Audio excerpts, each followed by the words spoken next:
काशीपुर नाम के गांव में मोहन नाम का व्यक्ति अपनी पत्नी चंदा के साथ रहता था। मोहनलाल गांव का मुखिया था। उसका जीवन बहुत ही खुशहाल था। उसके पास धन दौलत की भी कोई कमी नहीं थी, लेकिन अभी तक वह दोनों संतान सुख से वंचित थे। एक दिन मोहनलाल ने अपने घर में गांव के महान पंडित जी को बुलाया। साधु महाराज, मैंने अपने जीवन में सब कुछ पा लिया है जिसकी मुझे जरूरत थी। बस अब कमी है तो सिर्फ मेरी एक संतान की यह कमी हम दोनों पति पत्नी को अंदर ही अंदर खाए जा रही है। बेटा, मैं सब जानता हूँ कि तुम्हारे पास सब कुछ है, धन दौलत, जमीन, जायदाद, सब कुछ, लेकिन तुम्हारे पास कोई संतान नहीं है, इसलिए तुम दोनों हमेशा बहुत दुखी रहते हो। हाँ, आपने बिल्कुल सही कहा साधु महाराज। हमें किसी भी चीज की कोई कमी नहीं है, बस कमी है तो हमारी एक संतान की है। बाबा जी, आप बस हमें इतना बता दीजिए कि हमारे भाग्य में संतान सुख है भी या नहीं। साधु महाराज मोहनलाल और चंदा की बातें ध्यान से सुन रहे थे। साधु महाराज ने उन दोनों के माथे को गौर से देखकर कहा, हाँ मेरे बच्चों, तुम दोनों के नसीब में संतान सुख है। आज मैं तुम दोनों को आशीर्वाद देता हूँ कि जल्द ही तुम्हारे घर में एक नन्हे शिशु का जन्म होगा। तुम दोनों को संतान सुख जरूर मिलेगा।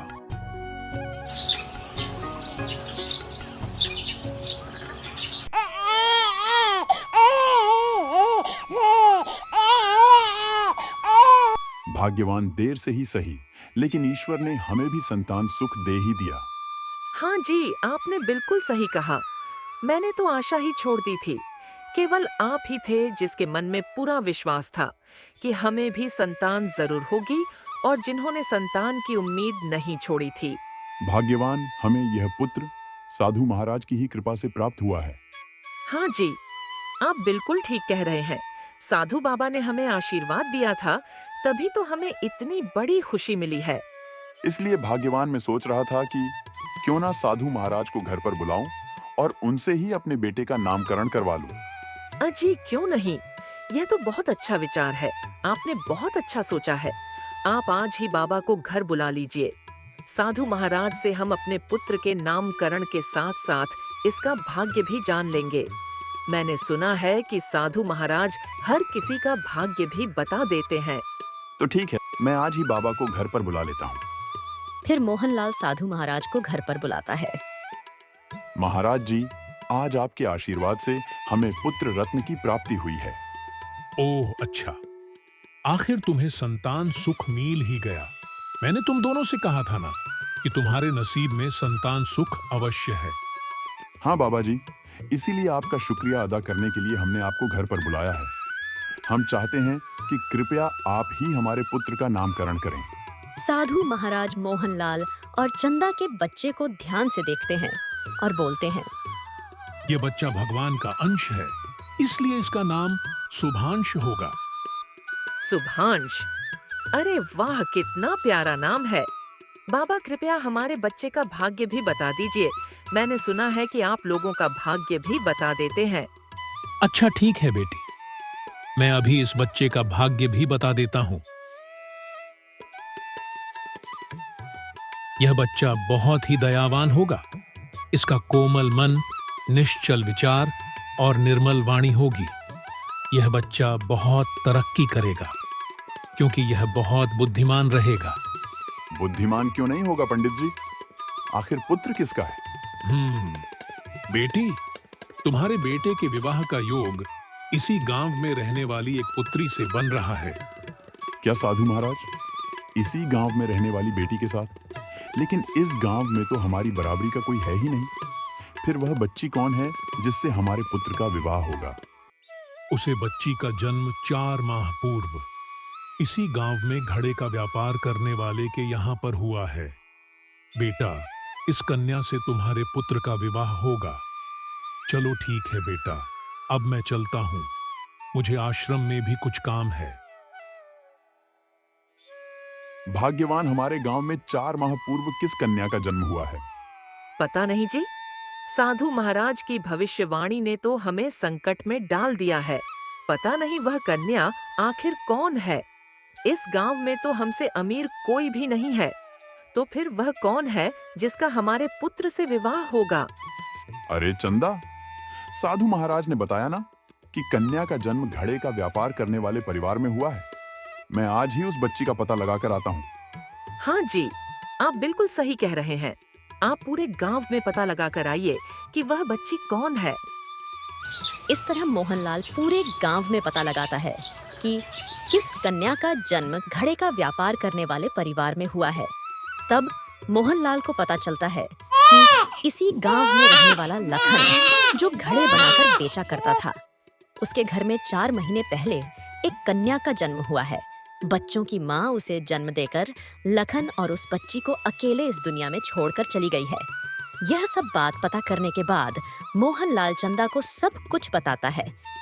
क्या हुआ जी, आपका चेहरा ऐसा उतरा उतरा क्यों लग रहा है? क्या बताऊं चंदा, मैंने उस बच्ची का पता लगा लिया है जिसका हमारे पुत्र से विवाह होगा। तो बताइए ना, वह बच्ची कौन है? भाग्यवान, हमारे गांव में जो लखन और रीना रहते हैं ना, 4 महीने पहले उन्हीं के यहाँ एक बच्ची पैदा हुई है और लखन घड़े बनाकर उन्हें बाजार में बेचने का काम करता है।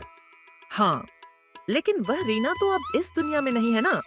हाँ भाग्यवान, उस बच्ची को जन्म देने के बाद रीना मर चुकी थी। तो मतलब साधु महाराज की भविष्यवाणी सच है? हमारे बेटे का विवाह उसी बच्ची से होगा? नहीं चंदा, नहीं। मैं उस गरीब और नीचे कुल के परिवार में अपने बेटे का रिश्ता नहीं कर सकता। मैं इस गांव का मुखिया हूँ। हमें धन संपत्ति की कोई कमी नहीं है। और फिर सोचो, लोग क्या कहेंगे कि हमारे गांव के मुखिया ने अपने पुत्र का विवाह एक गरीब और नीच कुल की बेटी से करवा दिया। नहीं चंदा, नहीं।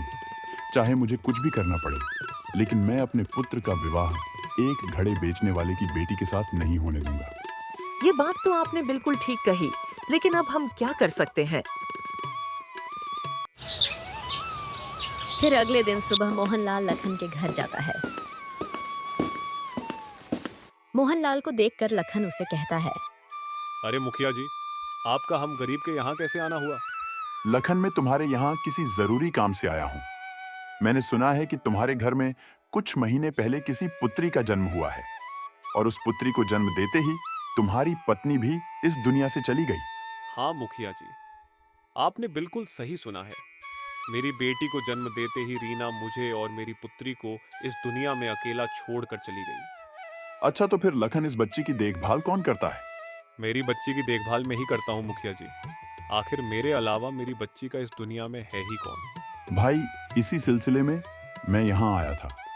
मैं तुझे कहना चाहता हूँ कि मेरा एक मित्र है जो अभी तक संतान सुख से वंचित है।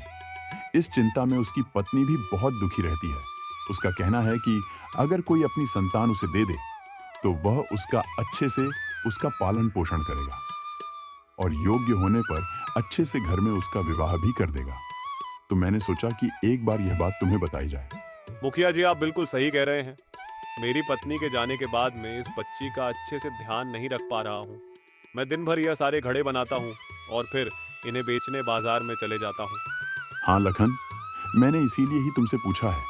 इससे तुम्हारी बेटी का अच्छे से पालन पोषण भी होगा और उन्हें भी उनकी संतान मिल जाएगी। हाँ, लेकिन मालिक, आपके दोस्त मेरी बेटी का अच्छे से ध्यान तो रखेंगे ना? अरे लखन, मैं तुमसे वादा करता हूँ कि मेरा मित्र तुम्हारी बेटी का बहुत अच्छे से ध्यान रखेगा।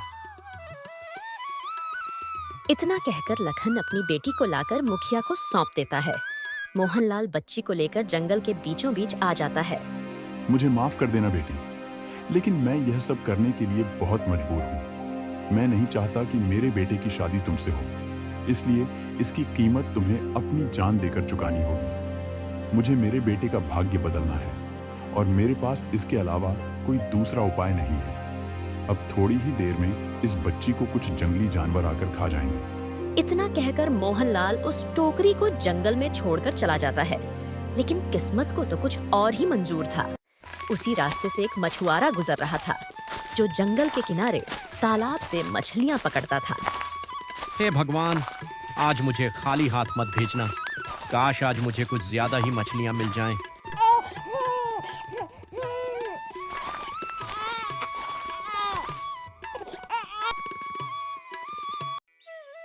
अरे इस टोकरी में तो किसी का नन्हा बच्चा है। इतना बड़ा पाप कौन कर सकता है कि इतनी मासूम बच्ची को इस जंगल में अकेले छोड़कर चला गया। फिर वह मछुआरा उस बच्ची को लेकर अपने गांव के जमींदार के पास चला जाता है। मालिक, मुझे ये बच्ची जंगल के बीचों बीच मिली। पता नहीं कौन इस बेचारी बच्ची को इतनी बेरहमी से वहां अकेले छोड़ गया और ये वहां भूख प्यास से रोती ही जा रही थी। अंगद, यह तो तुमने बहुत अच्छा करा कि इस बेचारी बच्ची को यहाँ ले आए। तुम चिंता मत करो, इस बच्ची मुझे दे दो। आज से इसका पालन पोषण मेरी जिम्मेदारी है। आज से मैं इसे अपनी बेटी मानकर पालूंगा। उस गांव के जमींदार की कोई भी संतान नहीं थी। वह और उसकी पत्नी संतान न होने से बहुत परेशान रहते थे, इसलिए वह तुरंत उस बच्ची को अपनाने के लिए तैयार हो गए। ये देखो भाग्यवान, मैं किसे लेकर आया हूँ। अरे ये आप क्या कह रहे हैं? और ये बच्ची किसकी है? न जाने हमारी किस्मत में संतान सुख कब है। हम कब तक दूसरों के बच्चों से खेलते रहेंगे? काश हमारा भी कोई बच्चा होता। अरे भाग्यवान, इसे अपनी ही संतान समझो। ये आप क्या कह रहे हैं? और ये बच्ची किसकी है?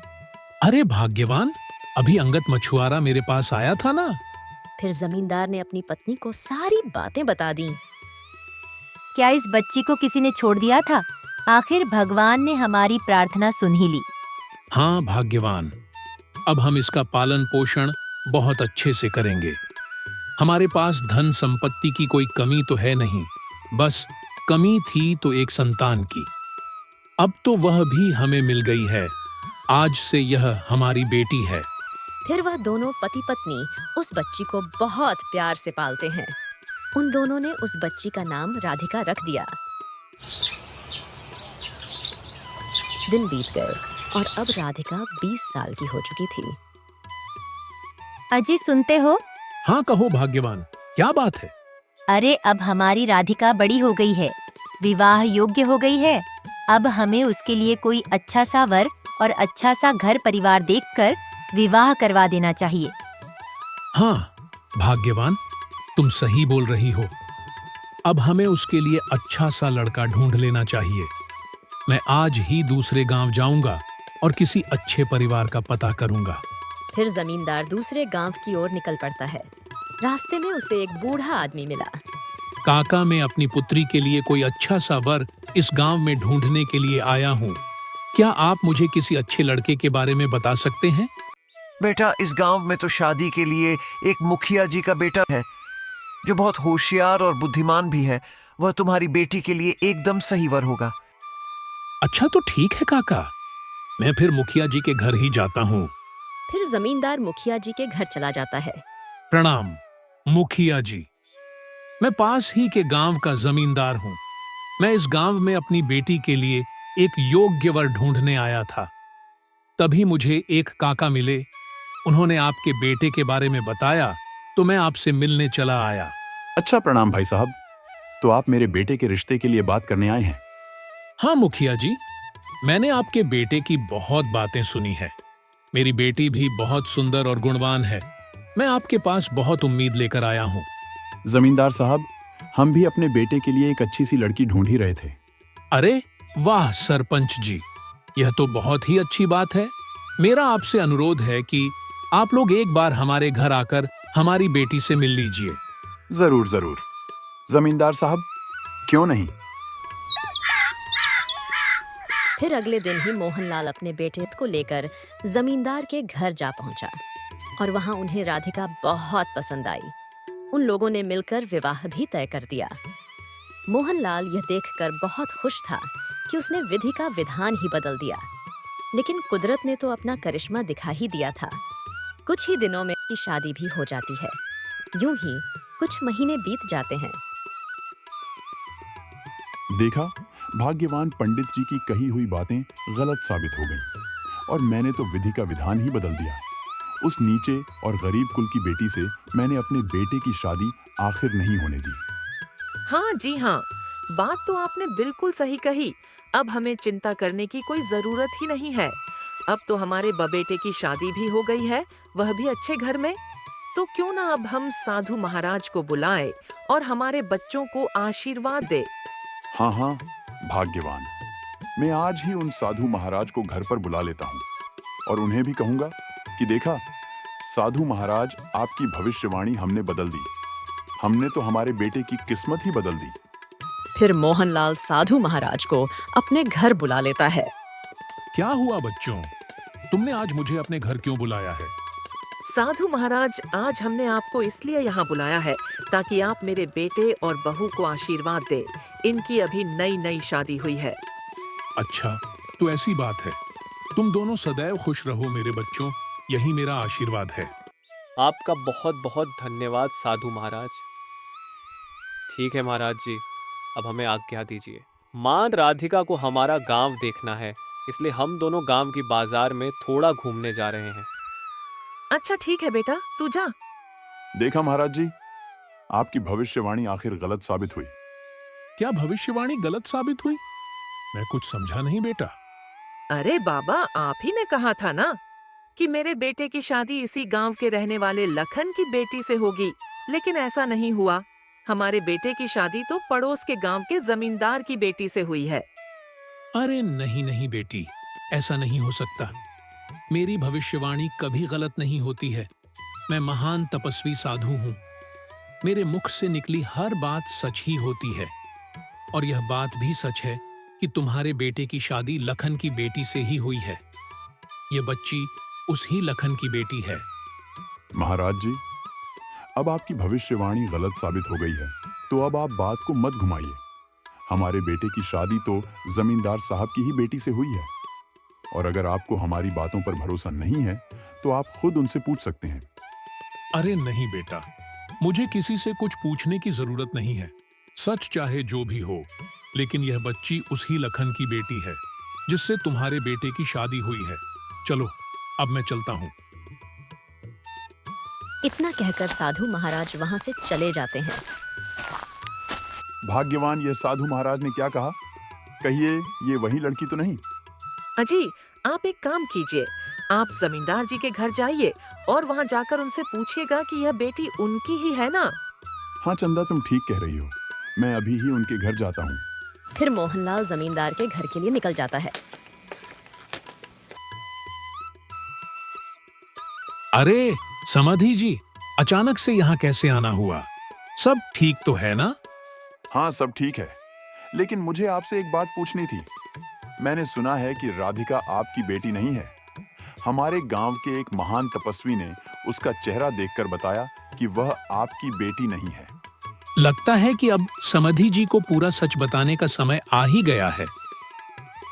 हाँ समाधि जी, राधिका मेरी अपनी बेटी नहीं है। वह तो मुझे घने जंगल में मिली थी। फिर जमींदार ने मोहनलाल को सारा सच बता दिया, जिसे सुनकर मोहनलाल चौंक गया। ठीक है भाई साहब, मुझे बस यही सब जानना था। इतना कहकर मोहनलाल वापस अपने घर आ जाता है और चंदा को सारी बातें बताता है। क्या मतलब? साधु महाराज की भविष्यवाणी सही है? राधिका वही लड़की है। लेकिन ठीक है, अब भला हम कर भी क्या सकते हैं? जो हुआ, अब उसे विधि का विधान मानकर अपना लेना ही सही है। नहीं चंदा, नहीं। हम उस गरीब और नीच कुल की लड़की को अपनी बहू बिल्कुल नहीं मान सकते। लेकिन अब हम क्या कर सकते हैं? हमारे बेटे की तो शादी भी हो चुकी है उसी से। चंदा, तुम मेरी बात ध्यान से सुनो। फिर अगले दिन। बहू, अरे ओ बहू। हाँ, क्या हुआ माँ जी? बहू, आज घर में एक भी घड़ा पानी नहीं है। चलो बहू, हम दोनों नदी से पानी भर के ले आते हैं। ठीक है माँ जी। फिर वह दोनों नदी से पानी भरने चली जाती है। राधिका नदी से पानी भर रही होती है, तभी चंदा उसे नदी में धक्का दे देती है और राधिका नदी में बहते बहते दूर चली जाती है और चंदा चुपचाप अपने घर चली जाती है। अजी, सुनते हो? अपने जैसा कहा था, मैंने बिल्कुल वैसा ही किया। मैंने राधिका को नदी में धक्का दे दिया। बहुत अच्छे चंदा। भाग्यवान, अगर शुभांश घर आए तो उसे बताना कि तुम दोनों नदी पर गए थे और पानी भरते हुए राधिका का पैर फिसल गया। जमींदार साहब से भी हम यही कहेंगे। चंदा, हम अपने बेटे की किस्मत ही बदल देंगे। वहीं दूसरी तरफ राधिका बहते बहते कुछ दूर किनारे पर पहुंच जाती है। उसी दिन सुभांश व्यापार करके दूसरे गांव से अपने गांव लौट रहा था। तभी उसकी नजर राधिका पर पड़ती है। अरे यह तो राधिका है। राधिका, राधिका, राधिका, तुम्हें क्या हुआ है? राधिका, तुम्हें क्या हुआ है और तुम यहाँ क्या कर रही हो? तब राधिका शुभांश को पूरी बात बता देती है। राधिका, मुझे माफ कर दो। मैं सोच भी नहीं सकता था कि मेरे माता पिता तुम्हारे साथ ऐसा व्यवहार करेंगे। मैं उन्हें कभी माफ नहीं करूंगा। नहीं नहीं जी, आप माँ जी को ऐसा कुछ मत कहिएगा। मुझे भी नहीं पता कि माँ जी ने मेरे साथ ऐसा क्यों किया, लेकिन वह भी मेरी माँ जैसी है। मैं नहीं चाहती कि उन्हें मेरे सामने शर्मिंदा होना पड़े। अच्छा ठीक है राधिका, लेकिन अब हम उनके साथ नहीं रहेंगे। उन्हें उनके कर्मों की सजा मिलनी ही चाहिए। फिर शुभांश और राधिका गांव के बाहर एक छोटे से घर में रहने लगते हैं। जब यह बात सुभाष के माता पिता को पता चलती है, तो कुछ दिनों बाद मोहनलाल और चंदा उनके घर आते हैं और अपने किए की माफी मांगते हैं। राधिका उन्हें माफ कर देती है और एक बार फिर वह लोग साथ में अपना जीवन खुशी खुशी बिताते हैं।